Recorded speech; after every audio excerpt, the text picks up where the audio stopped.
Você ouve agora o podcast da Diocese de Lages. Tu te chamarás Cefas. Acompanhe.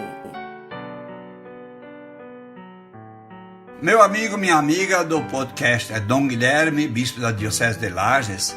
Eu gostaria de hoje refletir um pouquinho com você, não nenhum tema específico, mas um acontecimento que está marcando a história da Igreja Católica e vai ficar marcado para os séculos posteriores, a história da Igreja Católica, do que aconteceu há 8 anos atrás. Na verdade, hoje nós temos dia 14 de março e é um acontecimento que ocorreu no dia 13 de março.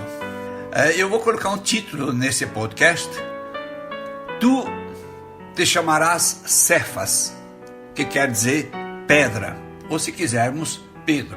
Havia um homem que era pescador, junto com seu irmão André. Isso faz 2000 anos. Esses dois, segundo o evangelho escrito por São João, foram conduzidos até a presença de Jesus.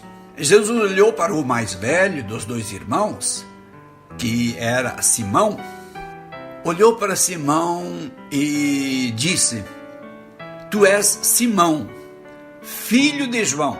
Tu te chamarás Cefas, que quer dizer pedra, que depois passou a ser Pedro. Já segundo os evangelistas Mateus, Marcos e Lucas, que nós, quem estuda a Bíblia, nós chamamos de evangelistas sinóticos, porque as narrativas são muito semelhantes, esse encontro acontece na beira do mar da Galileia. E Simão e André, com seus sócios, estavam consertando as redes. E Jesus olhou para os dois irmãos e disse: Vinde após mim e eu vos farei pescadores de homens. Olha, como eu falei no começo, ontem, dia 13, fez 8 anos que esse mesmo chamado, esse mesmo convite, vinde após mim, foi dirigido a um homem de Buenos Aires. O nome do homem, Jorge Mário Bergoglio. Ele foi conduzido novamente à frente de Jesus, embora ele já fosse seguidor de Jesus, mas foi conduzido à frente de Jesus dentro da capela mais famosa do mundo, a Capela Sistina, lá em Roma, onde em suas paredes, no teto, está descrita em imagens e em afrescos do melhor escultor e melhor pintor de todos os tempos, Michelangelo, toda a história da humanidade, desde a criação do mundo até o juízo final. Eu já estive nessa capela algumas vezes, quando eu sou obrigado a ir a Roma, e lá Jorge Mário, por uma semana, foi apresentado novamente a Jesus, e a ele e aos demais cardeais, por assessores chamados pela Santa Sé, pelo Vaticano, foram apresentadas as realidades de uma forma nua e crua da humanidade e da Igreja Católica nesse início do século XXI. Depois dessa semana, com missas diárias, outras orações a Deus Pai, com momentos de adoração ao Santíssimo Sacramento, com invocação do Espírito Santo, depois de muitos debates e diálogos entre os cardeais, assessores, começou a mais famosa e importante votação eletiva que se possa fazer. Depois de algumas apurações que não conseguiam ser conclusivas, o mundo inteiro olhava para uma chaminé lá do Vaticano. Conheço essa chaminé. E eis que surge de repente a fumaça branca. E o povo católico e de todas as outras religiões, a imprensa do mundo inteiro anunciava em latim: Habemus Papam, que significa temos Papa.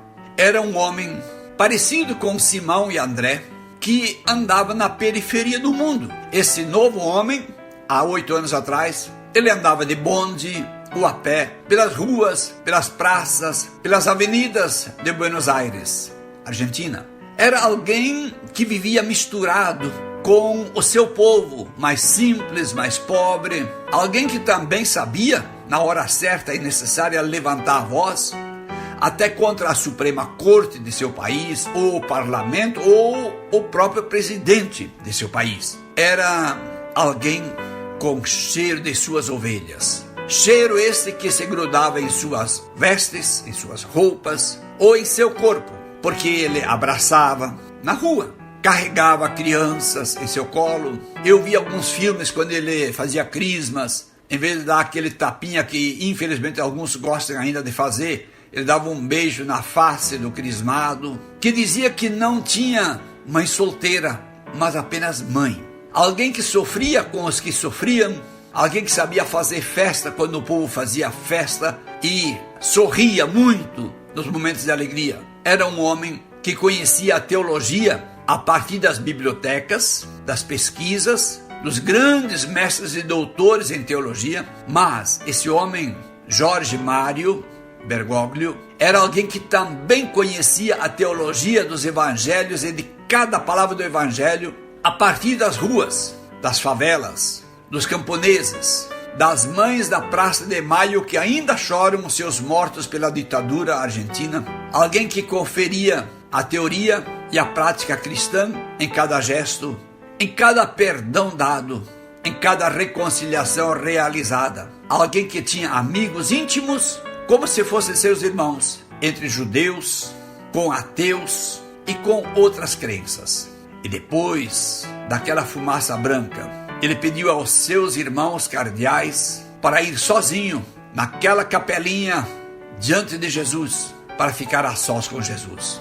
Lá ele deve ter ouvido o que Simão Pedro ouviu: vem e segue-me. Larga as redes. Para ele, larga a Argentina. Saindo de lá, certamente tendo ouvido nesse colóquio íntimo com Jesus, ele disse: eu não sou mais Jorge Mário, eu serei Francisco. Seu projeto pessoal tinha revelado isso, ele tinha revelado isso a alguns amigos próximos, que seu projeto pessoal era pedir a renúncia de arcebispo da Argentina, de Buenos Aires, porque ele já tinha 77 anos. E os bispos devem pedir a renúncia aos 75, mas como era cardeal, o Papa Bento XVI ainda o deixava no exercício de seu ministério e de seu ofício. Agora, 2000 anos se passaram daquele encontro de Jesus com Simão, filho de João, irmão de André, a quem Jesus trocou o nome de Simão para Pedra, para Pedro. Agora estava mais uma vez acontecendo o mesmo fato.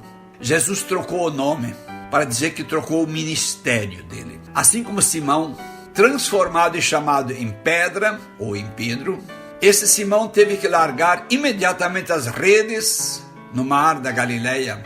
Também Jorge Mário teve que deixar tudo lá, na distante Argentina, e nem voltar mais até a Argentina para buscar suas próprias coisas, e ficar definitivamente em Roma, para ser bispo da Arquidiocese de Roma, e de Roma ser o Papa para o mundo inteiro, para ser pescador de homens. E como nesses 8 anos ele está sendo verdadeiro pescador de homens, de mulheres, de crianças, de jovens nas jornadas mundiais. Não vou me ater a nada das obras de Francisco, porque todos os que me acompanham agora conhecem. Termino apenas dizendo agora como foi a vocação profética do grande profeta Jeremias, que tem algumas coincidências com Mário Jorge Bergoglio, ou Jorge Mário Bergoglio, desculpem. A palavra do Senhor foi dirigida a Jeremias nesses termos, abre aspas, que isso é texto bíblico: antes que te formasse no ventre de tua mãe, eu te conheci. Antes de saíres do ventre, eu te consagrei e te fiz profeta das nações. E Jeremias respondeu: ah, Senhor Deus, eu não sei falar, sou apenas um menino. Algumas Bíblias dizem uma criança. Mas o Senhor respondeu a Jeremias: não digas, sou apenas um menino, pois irás a todos a quem eu te enviar, e dirás tudo que eu te mandar dizer, e não tenhas medo de ninguém, pois estou contigo para te livrar. Oráculo do Senhor. E o Senhor Deus estendeu a mão, diz Jeremias, tocou-me a boca e disse-me: eu ponho minhas palavras na tua boca.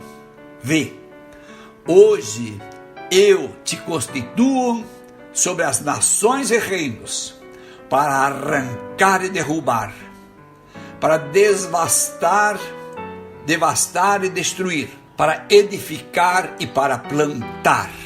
Dirigimos ontem, e eu peço que hoje dirijamos todos nós, católicos, cristãos de outras igrejas, crenças, e mesmo quem não crê em Deus, eleve seu pensamento em louvor, em ação de graças, em súplica, por este que foi buscado por Cristo nos confins da periferia do mundo, na Buenos Aires, da Argentina, para ser colocado como novo Cefas, como nova pedra, como novo Pedro, bispo de Roma, papa para a igreja, papa para a humanidade. Deus seja louvado.